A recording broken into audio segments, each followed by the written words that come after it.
Bem, boa noite, meus amigos, minhas amigas.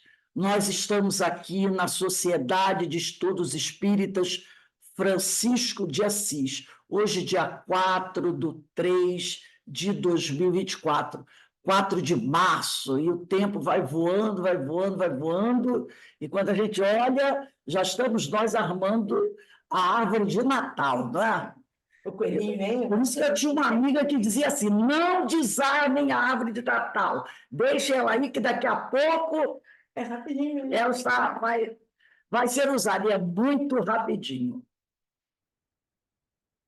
rapidinho mesmo. E hoje nós temos a alegria de receber o nosso amigo Evaldo Raia, que vem conversar conosco sobre um tema lindíssimo, o homem bom, desse livro, Religião dos Espíritos, psicografia de Francisco Cândido Xavier pelo Espírito de Emmanuel.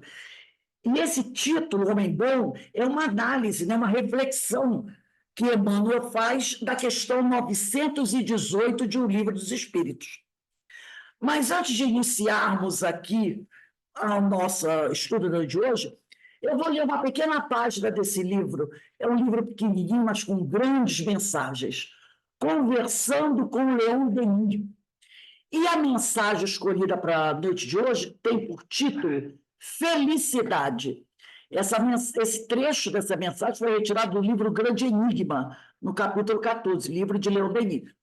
E diz assim: tantos mundos, quantas escolas para a alma, quantos campos de evolução para cultivar o nosso entendimento. E, ao mesmo tempo, para construir organismos fluídicos cada vez mais delicados, purificados, brilhantes. Depois das lutas, dos tormentos, dos reveses de mil existências árduas, depois das provações e das dores dos ciclos planetários, virão os séculos de felicidade, nesses astros felizes, cujas claridades projetam sobre nós raios de paz e de alegria. Então, nesse momento, eu convido aos irmãos para levarmos o nosso pensamento ao alto, ao Pai Criador, ao Mestre Jesus, o médico das almas, a Francisco de Assis e todos os espíritos amigos, nossos fiadores dessa reencarnação, agradecendo ao Senhor a oportunidade que estamos recebendo de estarmos aqui, mais uma vez, ouvindo um amigo que vem trazer suas reflexões, seu conhecimento para nos ajudar na nossa caminhada. Que o Senhor abençoe o nosso irmão Evaldo, a sua família, seu lar, o seu trabalho, a sua casa espírita, e que ele possa continuar fazendo esse trabalho belo de divulgação da doutrina, trabalho esse que todos nós devemos realizar para ajudar o Senhor Jesus na tarefa de evangelização da humanidade. Que a tua paz, Senhor, habite sempre em nossos corações, nos trazendo aquela calma, aquela paz que necessitamos para continuarmos a realizar as nossas atividades. E rogamos a Francisco de Assis, esse nosso irmão tão amoroso, que aqueça nossos corações para que nós possamos, finalmente, Senhor, alcançar essa paz tão necessária para todos nós. Ser conosco, Senhor, hoje, agora e sempre, graças a Deus. Meu irmão, você tem até 19h30 para fazer as suas reflexões. Que o Senhor te abençoe e continue abençoando todos nós. A palavra está com você. Muito obrigado, Rose. Em primeiro lugar, claro, novamente, boa noite a todos. A minha casa é aqui, em Jacarepaguá, na freguesia, Centro Espírita, Casa do Caminho Chico Xavier. É uma casa ainda bebezinha, nós vamos fazer agora, em maio, 8 anos de fundados, mas com as graças de Deus, com a ajuda da espiritualidade, com bastante tarefa espiritual, mediúnica, para que a gente possa apreender mais na nossa existência os ensinamentos de Jesus. A proposta do Mestre de que ele fala que os meus discípulos serão conhecidos por muitos se amarem. E muitas das vezes nós esquecemos isso, essa orientação de Jesus, quando estamos dentro de uma casa espírita. E nós, nessa nossa variação de comportamento, em relação ao que o Evangelho nos propõe, nós esquecemos do amor e passamos à crítica, ao questionamento, à dúvida. E o amor, como fala Pedro na sua epístola, cobre multidão de pecados. Então, quando nós aprendermos a amar, na essência do ensinamento do Mestre, estaremos mais próximos de sermos considerados seus discípulos, seus seguidores. E uma coisa que a gente fica muito feliz é que Emmanuel, no livro Pão Nosso, ele nos fala que Jesus não tem pressa de transformar ninguém. A proposta do mestre é uma assimilação das suas palavras para que, quando decidamos mudar o nosso comportamento, seja algo permanente. E não como muitas das vezes eu faço, de manhã acordo cheio de vontade de ser um cristão, mas quando chega à tarde eu vi que eu já perdi inúmeras oportunidades de exercitar, de executar os ensinos do Evangelho. Mas eu sei que, pela bondade de Deus, eu vou ter uma nova manhã, o sol vai brilhar novamente, e daí nós poderemos, com o concurso da espiritualidade que nos ampara, nós poderemos recomeçar as nossas propostas. E como diz Chico, né, que a gente não pode mudar o nosso passado. Nós podemos escrever um novo futuro. Então, isso acontece hoje.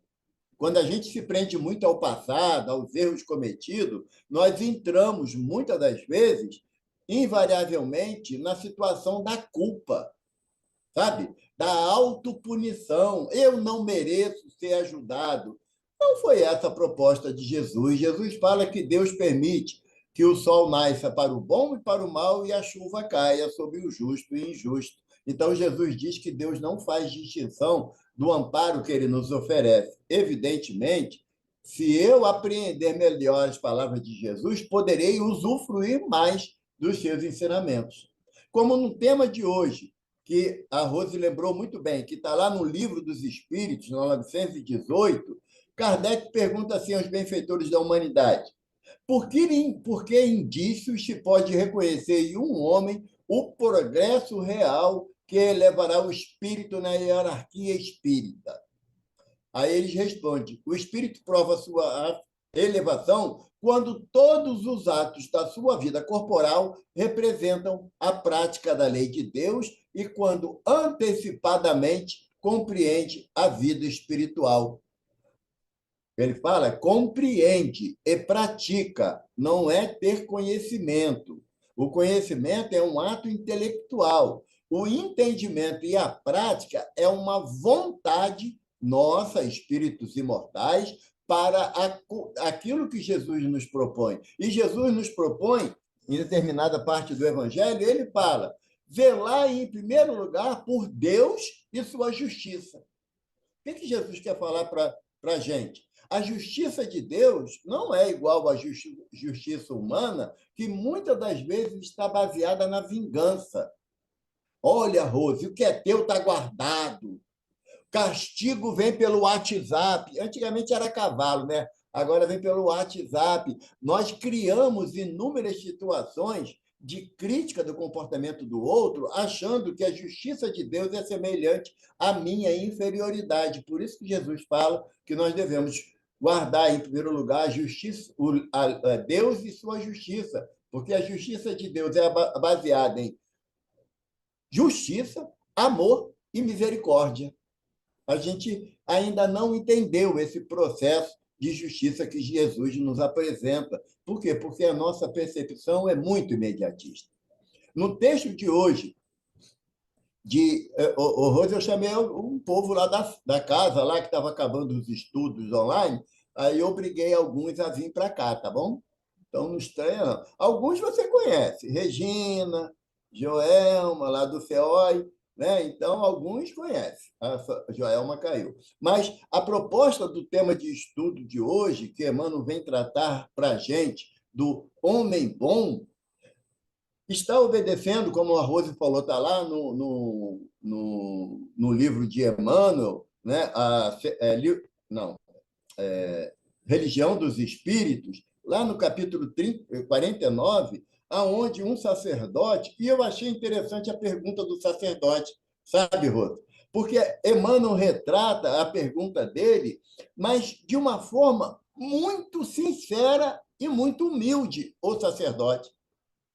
Porque a gente tem mania de classificar os sacerdotes da época de Jesus, os fariseus, como sendo tudo uma tristeza só.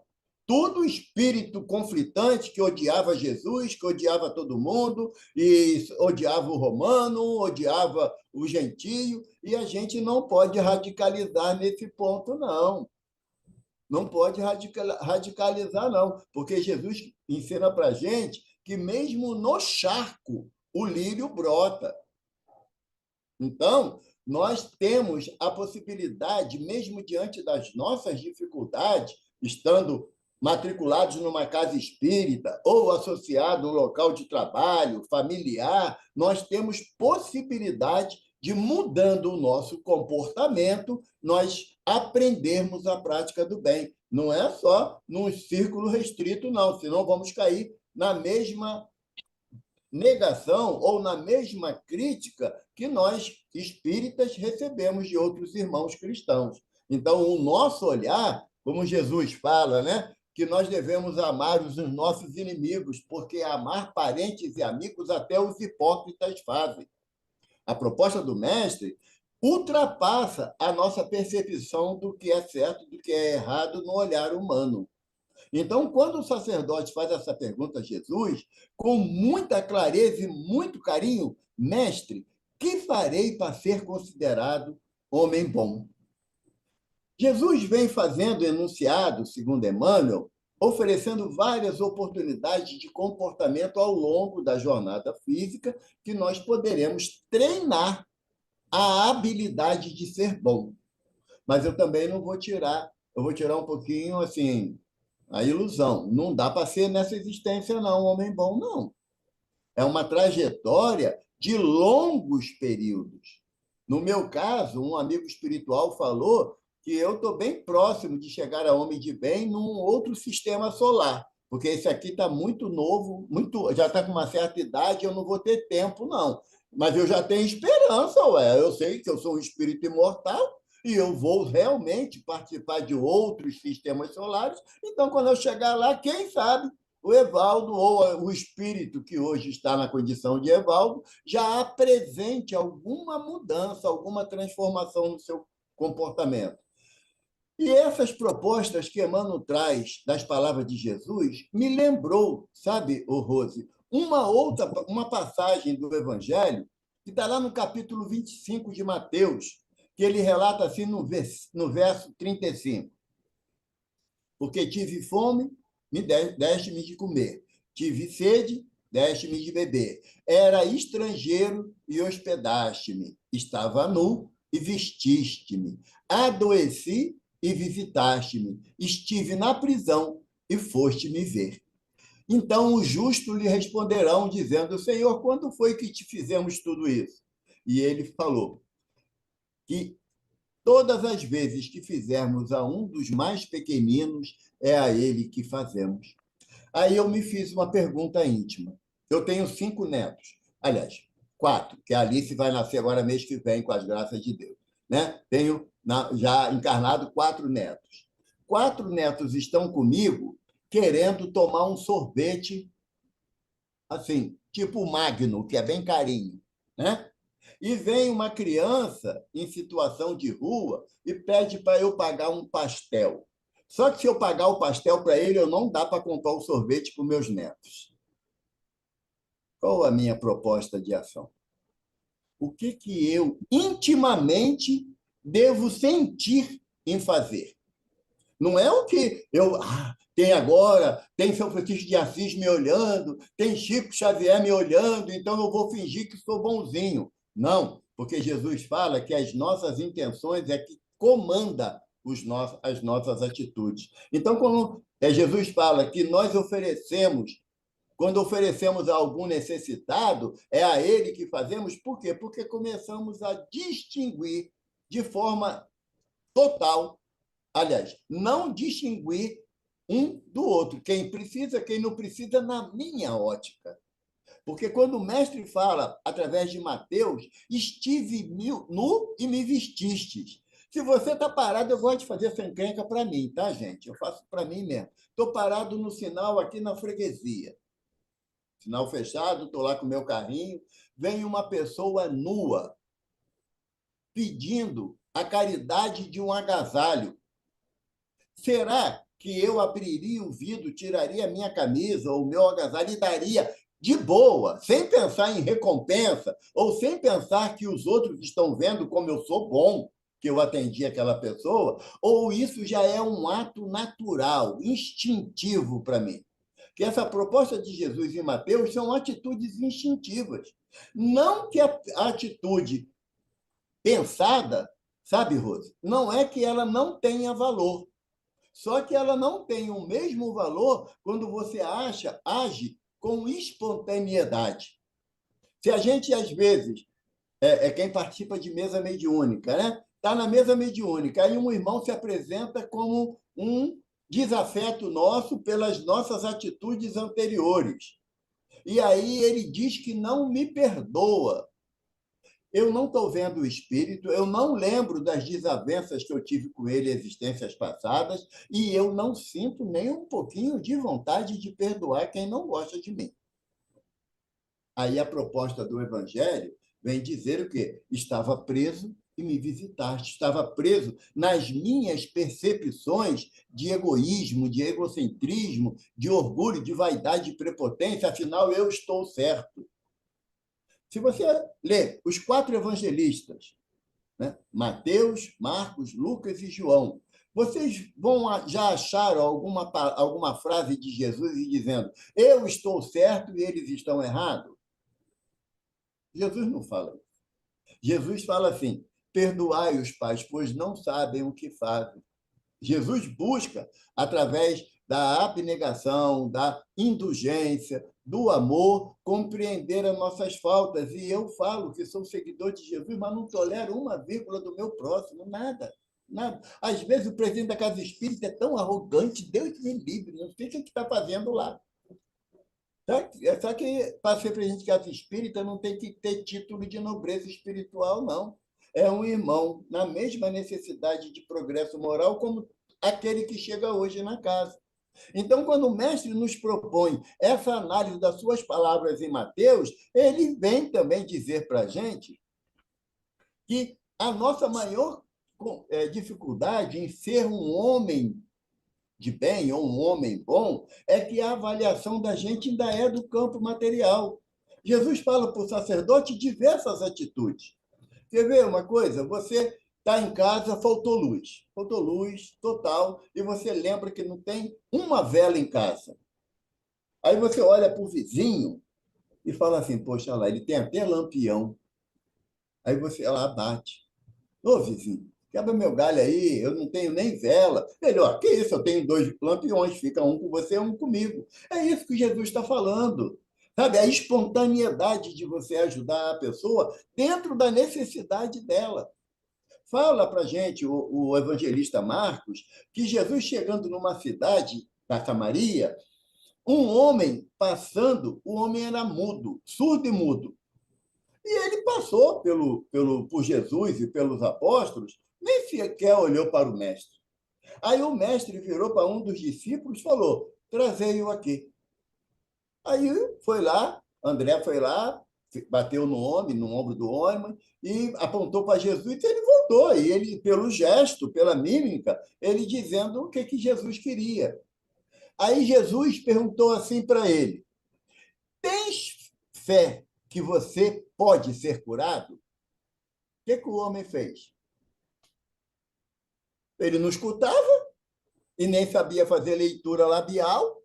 Aí Jesus colocou a mão no rosto dele, fez uma prece ao Pai e falou para ele, tens fé que pode ser curado? Aí ele já ouviu a palavra de Jesus. Ele já ouviu a palavra de Jesus. O que Jesus ensinando para a gente aí através de Marcos? Que muitas das vezes nós recebemos um pedido da ajuda e não analisamos a nossa possibilidade de ajudar. A gente já entra invariavelmente na negativa. Ah, não posso. Ah, eu não tenho tempo. Mas nem deu para ouvir. É igual na casa espírita, né? Aqui no CSX, às vezes o dirigente fala assim: olha, Evaldo, tem uma tarefinha aí para você ajudar a gente. Ah, não posso, eu estou muito ocupado, mas eu não deixo nem ele falar o que é. Aí ele fala assim: não, sabe o que é? Dá para tu ficar ali no portão, recebendo as pessoas que vão chegar, sabe? Eu estava lá. Mas eu não esperei a oportunidade de servir. Eu já coloquei a minha dificuldade antes de qualquer possibilidade. E Jesus, nesse texto do livro Religião dos Espíritos, Emmanuel vem nos alertar de que nós estamos que estar aptos para o trabalho, permanentemente. Uma outra passagem do Evangelho que vem muito à minha mente é a parábola dos talentos, muito conhecida entre nós, né? Muito conhecida. Emmanuel relata nesse texto, em Religião dos Espíritos, ele fala do parábola do semeador.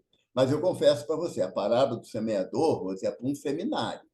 Não dá para ser uma conversa de 40, 50 minutos, não. É para um, porque tem informações na parábola do samaritano que remonta à origem da vida na Terra. É uma coisa bem complexa, muito profunda. Mas, relendo essa mensagem de Emmanuel, me veio à mente a parábola dos talentos. Não vou relatar ela completamente, mas nós sabemos que a parábola é composta de que um homem saiu para viajar, chamou seus servos, deu 5 talentos a um, 2 a outro, e um a outro, segundo a sua capacidade. Assim diz o texto do Evangelho de Mateus, segundo a sua capacidade. O que Mateus está reproduzindo a palavra de Jesus? Que o Mestre nos oferece tarefa de acordo com a possibilidade que nós temos de executar. Eu posso não querer, tenho esse direito. Eu posso recusar a tarefa, ou posso ficar na inércia e não realizar nada. Posso? Posso. Porque Jesus fala que é segundo a capacidade de cada um, ele confia em mim, mas eu não confio, então realizo praticamente nada. E quando o homem volta, na parábola Jesus fala, aquele que ganhou 5 talentos, negociou e ganhou mais 5 e entregou ao seu senhor. Aqui estão os 5 que me deu e mais 5 que eu ganhei. Aí Jesus fala o quê? Bom servo, bom e fiel servo. Foste fiel no pouco, muito te darei. Participa da alegria do teu senhor. O que ganhou 2 também entregou mais 2. E Jesus falou que o Senhor falou a mesma coisa. Participa da alegria do teu Senhor. Mas na parábola, Jesus não disse para eles que eles deveriam dobrar os talentos. Só disponibilizou a possibilidade dos talentos. A atitude é individual. Cada um pode realizar aquilo que bem entende. E os 2 primeiros, sentindo a necessidade de ser grato ao Senhor, colocaram os talentos para produzir algo. E, no caso, dobraram esses talentos, mas não por exigência do Senhor. Não por exigência do Senhor.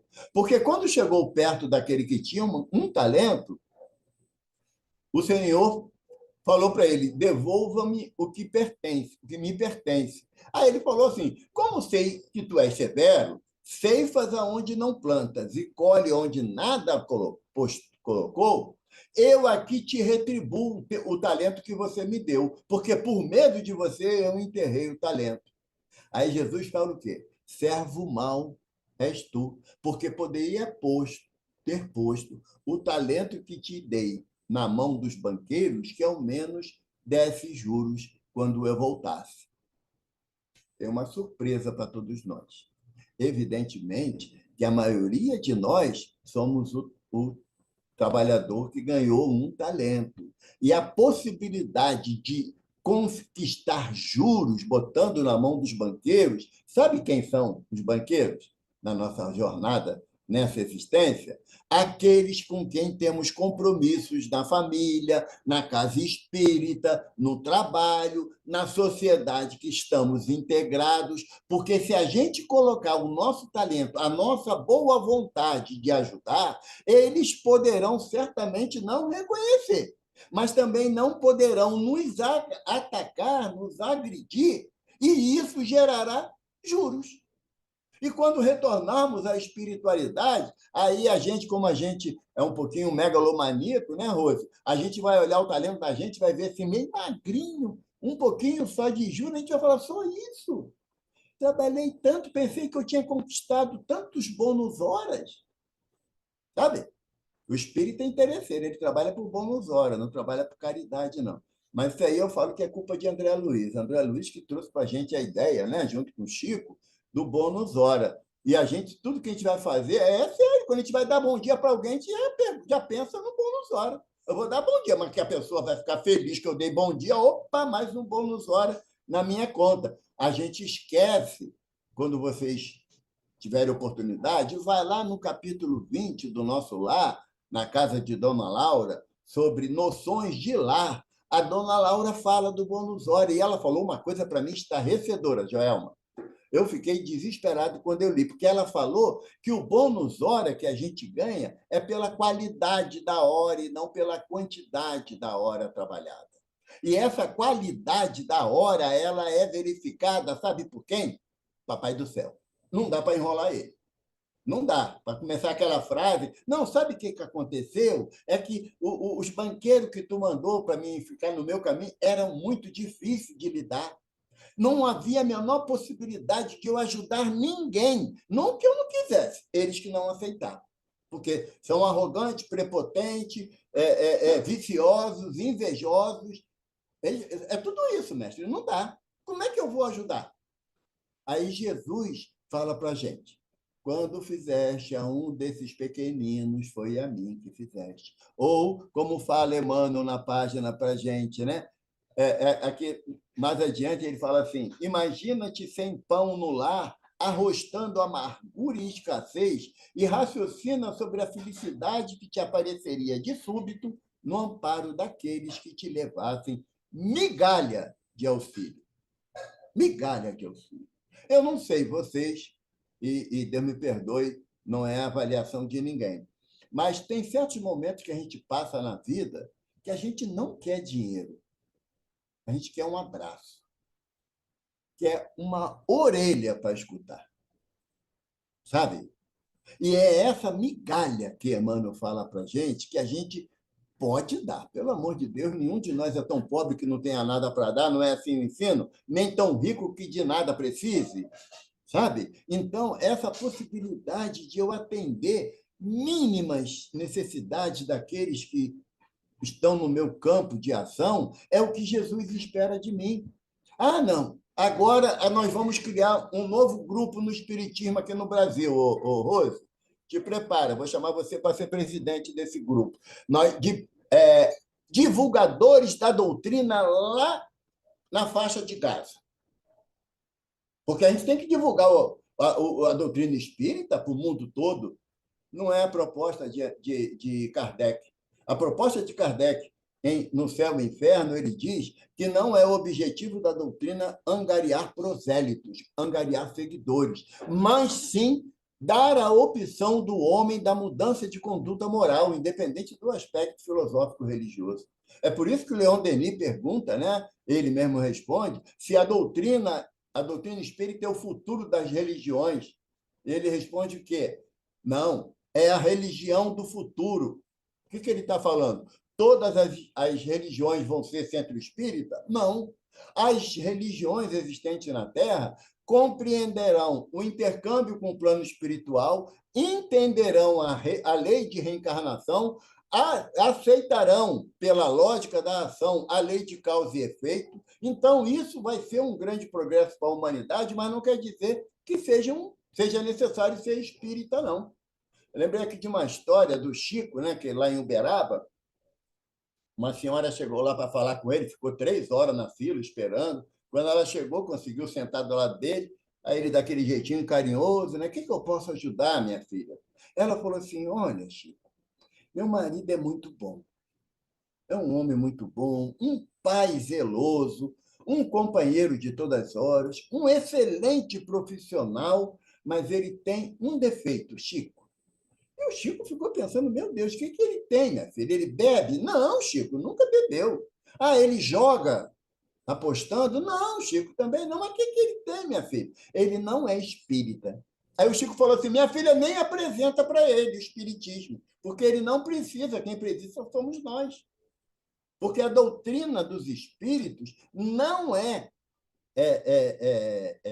diploma de qualidade moral.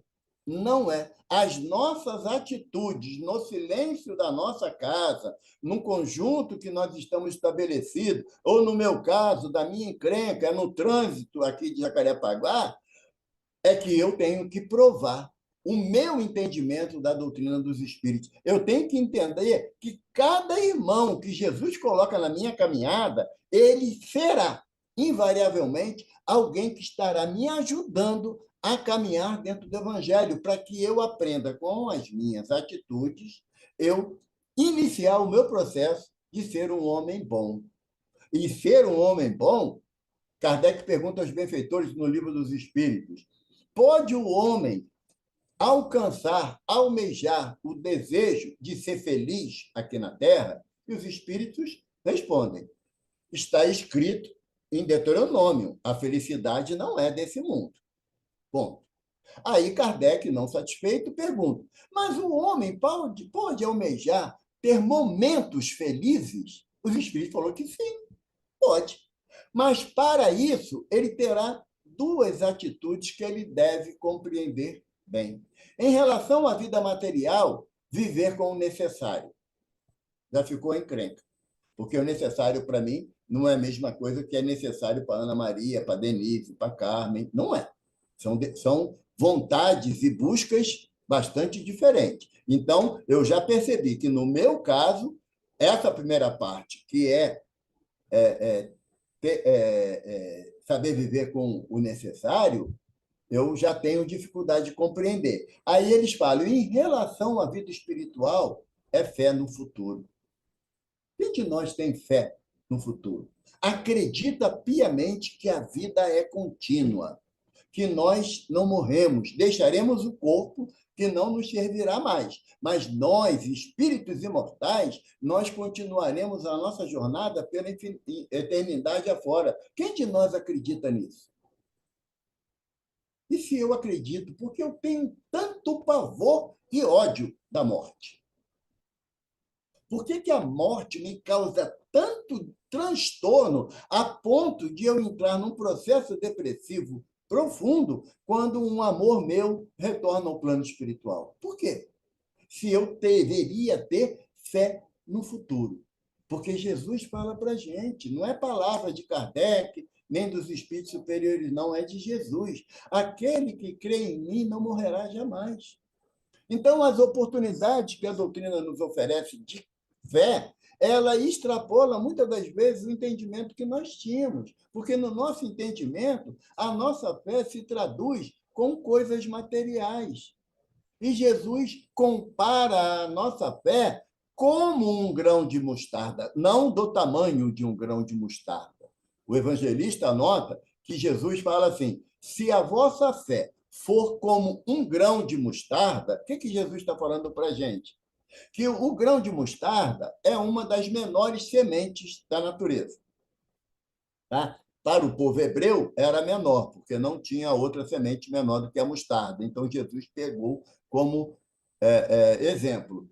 Mas, quando você planta um grão de mostarda e você rega, você aduba, você cuida da semente, ela brota, ela toma desenvolvimento e se transforma numa árvore robusta, enorme. Aí Jesus fala, quando a tua fé se transformar numa árvore robusta, abrigará em teus galhos os passarinhos. Gente, quem são os passarinhos? Os mesmos banqueiros que a gente falou no início. Aqueles irmãos que nós nos comprometemos a auxiliar, a levar uma palavra de carinho, uma palavra de compreensão, porque a gente sabe que palavra de crítica e de acusação já tem bastante, não precisa de novos adeptos para isso, não é? A doutrina espírita é uma doutrina de consolação. Consolação. Eu falo uma coisa em estudos que a gente faz, só para poder lembrar. A doutrina espírita não é salvacionista, não. Quem está achando que vai para a casa espírita tomar passe, assistir palestra, tomar água fluídica, está tudo resolvido, não está, não. A doutrina espírita é uma doutrina progressista. A partir do momento que eu vou me esclarecendo, eu me proponho a mudar. Mas não é mudar o outro. Não é eu exigir que o outro mude para me satisfazer, porque isso aí eu já estou fazendo há umas 30 existências e não deu certo. Não deu certo. Eu tenho certeza absoluta. Então, cada um de nós temos que participar das nossas obras. Só um minutinho, gente. Amor, atende lá o interfone, por favor. Cada um de nós temos o compromisso de participar como integrantes de uma nova era. Lembra o que Kardec fala para a gente lá na Gênesis, no capítulo 18, a nova era? O que Kardec está falando? Que conta, Jesus conta conosco, com as informações que nós temos, com os esclarecimentos que nós temos. Eu vou exigir que meu irmão, que passa pela dependência química do crack, ele tenha o mesmo entendimento que eu? Não dá. Eu vou exigir que o irmão que ainda sente prazer em traficar drogas, em vender drogas, em utilizar das drogas ilícitas, ele se sinta mal por isso? Não, quem se sentiria mal se fosse eu a fazer. Eu vou exigir que os governantes sejam honestos, que não pode ter nenhum corrupto? Não dá. Ainda estamos num plano de prova e expiação. Mas Jesus nos alerta uma coisa muito importante, Rose. Jesus fala: vós sois o sal da terra. Se o sal for insípido, se ele perder a sua utilidade, será jogado no chão e pisoteado pelos homens. Então, nós temos que fazer diferença, porque também diz o mestre: a quem muito foi dado, muito será exigido. Nós não somos iniciantes no conceito do evangelho.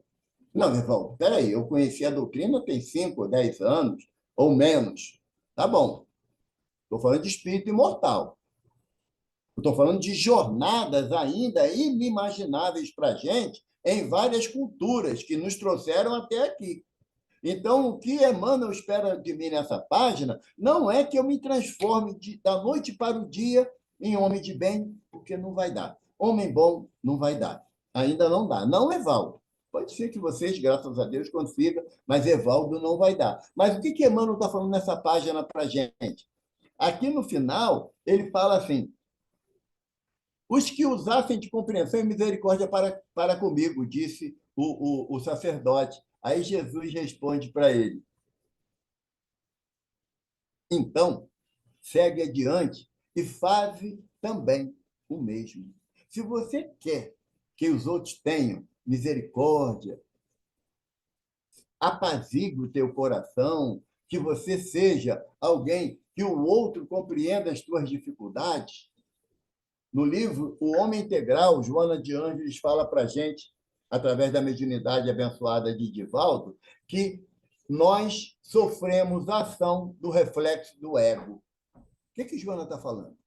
Que todas as vezes que eu grito o defeito da Isabela ou da Regina, é porque eu vejo esses defeitos em mim. Como eu não consigo corrigir, eu exijo que elas se corrijam.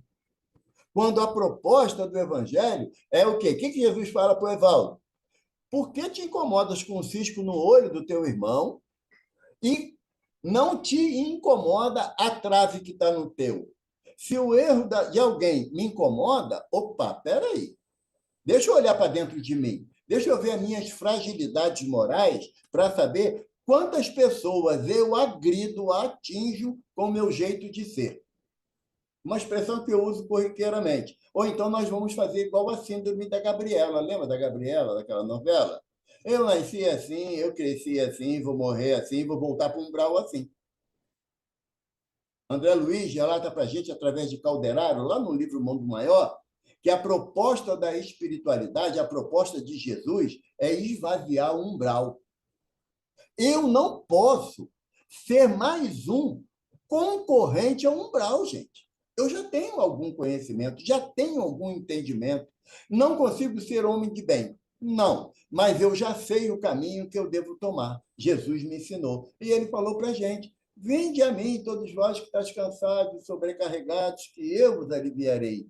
Eu sou o caminho, a verdade e a vida. Cara, é um postulado que Jesus nos oferece de um amor tão intenso que, quando a gente começa a analisar as palavras do Mestre, invariavelmente as lágrimas chegam. Mas não mais de vergonha, graças a Deus, mas do desejo de mudar. E esse desejo é individual. Não adianta você querer pegar desejo de ninguém, que não vai dar certo. O desejo é individual, é o querer íntimo que o mestre nos propõe quando ele fala assim para a gente: se quiseres vir após mim, negue a ti mesmo e siga-me. Agora, o quão difícil é negar a gente mesmo? O quão difícil é? Não sei, às vezes alguém pode ter falado essa expressão. É 7h30, né, Rose? É que eu sou aposentado, Rose, então eu vou falando. Mas o que nos diz a expressão de Jesus quando ele fala negue a ti mesmo e siga-me? Ele está falando para tomar a nossa cruz e segui-lo, não é? Há alguma dúvida na gente, no coração da gente, que Deus colocou uma cruz maior do que a gente pode suportar? Existe isso no nosso íntimo? Tá? A gente pode até falar, assim, numa conversa aleatória, né? Não, a minha cruz está muito pesada, não tem nem rodinha. A gente pode até falar num tom de brincadeira, mas sabemos que o amor de Deus e a sua misericórdia não permitiriam que nos desse para essa existência uma cruz mais pesada que eu pudesse suportar. Aí um benfeitor falou assim: o problema não é a cruz. A cruz vocês suportam. O problema é aquela quinquilharia que você pendura na cruz. Eu não gosto da Joema. Eu não gosto. Eu não quero nem. Dentro da casa espírita, não é isso aí, não é na rua, não é lá no mercado, não. Dentro da casa, eu não gosto da Joema. Aí a Joema fala assim: também não gosto dele. É chumbo trocado. Então, são quinquilharia que a gente vai pendurando na cruz. Ah, eu não sei perdoar, Rose. Eu guardo muita mágoa no coração. Bom, como diz o nosso benfeitor doutor Herman, guardar mágoa no coração vai desencarnar de infarto, porque sobrecarrega tanto o coração com a mágoa que você enfraquece o coração, tem um infarto, desencarna e volta como suicida, por decisão nossa. O outro fala assim: eu não perdoo. Não adianta, eu não perdoo. Vem doutor Herman de novo e fala assim: vai desencarnar de câncer. Porque o não perdão agrega fluidos deletérios no nosso perispírito tão intenso que vai fragilizando as células do corpo. E aí a possibilidade de células se multiplicarem de forma desordenada, que é o câncer, se torna muito grande. Aí, quando o câncer se estabelece, aí, olha, eu, graças a Deus, nessa existência, eu nunca falei não, mas já ouvi. Que mal eu fiz a Deus. Sabe? Como é que eu posso ter coragem de falar isso diante de um Deus de amor, bondade e misericórdia? Como? Eu poderia falar assim: Pai, Jesus ensina isso para a gente lá no Monte das Oliveiras, lembra? Quando ele está orando lá e ia ser preso, Jesus fala assim para a gente: Pai, se possível, afasta de mim esse cálice. Ele nos dá o chance, nos dá a oportunidade de pedir a Deus que adie uma prova. Não estaremos errados. Mas ele fala assim: mas para isso eu vim. Então, se eu tenho a consciência que Deus é amor e eu vim dentro de uma capacidade de suportar as minhas provas, eu sei que para isso eu vim. Aí Jesus completa para complicar um pouquinho a vida da gente, né? Seja feita a vossa vontade, não a minha. E eu costumava falar assim: seja feita a vossa vontade, desde que seja igual à minha. E não é essa a proposta de Jesus. A proposta de Jesus é de obediência e resignação. Aí, a partir desses dois atributos, obediência e resignação, nós entraremos no aspecto da possibilidade de sermos um homem de bem. Graças a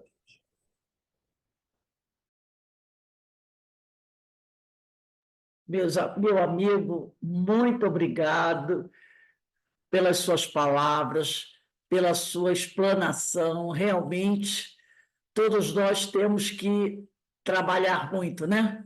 Trabalhar muito para a gente poder entender a vontade do Senhor, para que a gente possa realmente colocar tudo isso em prática. Mas nós temos tempo, né? Nós temos tempo. O melhor momento para começar é agora, com certeza. E nós vamos caminhando, porque, graças a Deus, temos essa oportunidade, temos essa doutrina que nos auxilia, temos esses amigos que trazem essas explanações, essas reflexões para nós, facilitando a nossa caminhada e o nosso entendimento.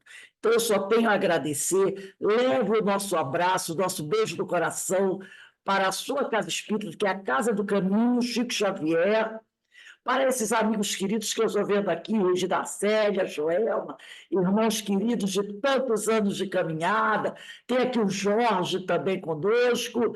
Então, é uma alegria saber que nós não estamos sozinhos nessa caminhada, estamos juntos. Aninha, Maria Inês, Isabela, todos aí. Então, vamos trabalhando, porque com certeza nós conseguiremos chegar ao nosso grande intento, que é a perfeição, com a certeza de que tudo está certo. Temos hoje também aqui a Luzia, Ana Nascimento, Ana Brito. Olha quanta gente caminhando com a gente. Que maravilha, não é? Assim a caminhada fica mais fácil, tendo os amigos ao lado. Então, eu só tenho a agradecer a você. Regina mandando um beijo grande a todos, né? Que todos estejam com Deus, você também, minha amiga querida. Que Deus nos abençoe. E eu agradeço a presença de vocês, meus amigos, aqui. Vamos encerrando a nossa reunião, lembrando a todos que sábado, dia 9 de março, teremos aqui na nossa casa o primeiro seminário espírita Ivone do Amaral Pereira. Vai ser sábado às 16h30. O tema é Mediunidade a Serviço da Vida. E dia 9 de março, no dia do nosso seminário, nós estaremos relembrando os 40 anos de desencarnação de Ivone. A Ivone desencarnou no dia 9 de março de 1984.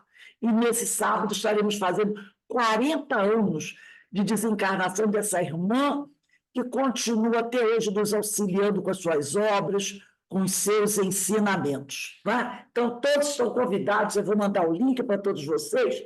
Vamos estar juntos aqui ao lado de Ivone, conhecendo um pouco mais da sua vida e da sua obra, que com certeza nos ajudará todos. O Evaldo está mandando aqui um obrigado pelo carinho de todos, tá? Ó, um beijo no coração.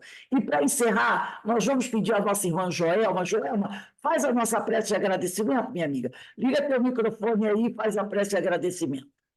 Faço sim, agradeço. Amado Mestre Jesus, são tantas coisas boas que o Senhor nos traz, tanto amor, tanto carinho, respeito e acolhimento. É uma bênção poder estarmos todos juntos em o teu nome, no teu evangelho, nesse momento, Mestre Jesus. A nossa gratidão e o nosso reconhecimento por todo o bem, por todo o amor que nos dá. Amado Pai Deus, agradecemos ao Senhor por essa encarnação, pelos momentos que o Senhor nos proporciona e por todos aqueles nossos pedidos que o Senhor não permite para nos proteger, pois o Senhor tudo sabe, o Senhor tudo é amor, justiça e caridade. Que assim seja, gratidão e amor, nosso amado e querido Criador, Pai da vida, Pai de amor, Paizinho Deus, na tua glória e graça, amado Pai. Muito obrigada. Gratidão. Muito obrigado, minha amiga. Muito obrigado, amigos, pela presença de todos. Que o Senhor os abençoe e os fortaleça. Jorge, A todos nós. Valdo, Lucia, Ana, Regina, Denise, Joelma, Carmen, Beto, Menezes, para todos vocês, Isabela, para todos vocês, Marinês, para todos vocês, meus irmãos, uma boa noite, de muita paz, de muita luz. Carmen, Dolores, Jorge, uma multidão de pessoas maravilhosas e lindas. Ah, é tão bom ver vocês que eu não via, mas saudade de vocês, amiga Rose, Dê, Menezes. Um Nossa, quanta abraço, Joana. saudade de vocês. Um abraço, meus irmãos. Ó, tchau, gente. Fiquem com Beijo. Tchau, Deus. obrigado, Tchau, Sandra. Evaldo. Fiquem com Deus. Obrigado, Evaldo, tchau, tchau. queridos, um beijo. Vamos encerrando por aqui o nosso estudo.